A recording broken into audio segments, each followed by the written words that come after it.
Čaute lidi, vítám vás u našeho prvního dílu z Prank Callu.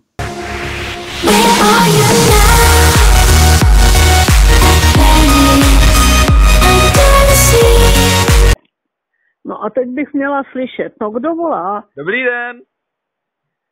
No dobrý den, ale kdo volá? Pepíček. Kdo? Pepíček.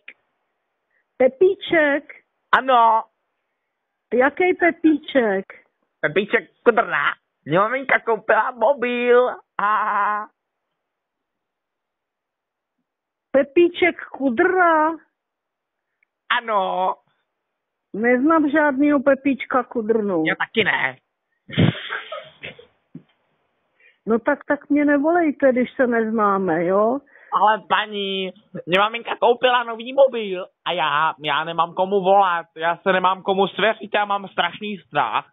A můžu vám říct, proč mám strašný strach? A z čeho? No, že já mám ten prasklý displej a mě maminka vylíská, protože jsem rozbil displej. Počkejte, já vám vůbec nerozumím, vy huhňáte. Z čeho máte strach? Já jsem si rozbil displej na mobilu. Já vám vůbec nerozumím a vůbec nevím, kdo jste. Takže Počkejte, prosím. No a co si přejete ode mě? Já jsem si rozbil displej na mobilu a já mám strach to ukázat mámě. No a kdo jste? Kdo jste vůbec? Pepíček Kudrna. A odkaď? Z Kroměříže. Ježišmarja, tam já vůbec nikoho neznám. Prosím vás, tak to položte, já to taky položím. Protože se neznáme, tak to nemá cenu tohle. Jsem to položil. Co? Jsem to položil. No tak já to taky pokládám, jo? Ale počkejte, a na co to položíte, na televizu? Cože? Na co to položíte, na televizu nebo na parapet? No, a co mám dělat? Já to mám na stole. No tak já to dám taky na stůl, no a co má být? Už to máte na stole?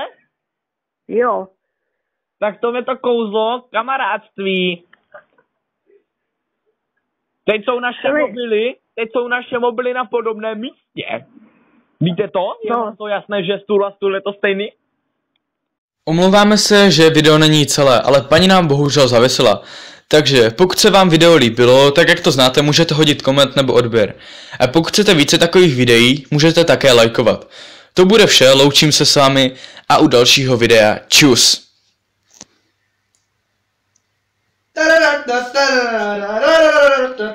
Afro cirkus. Afro.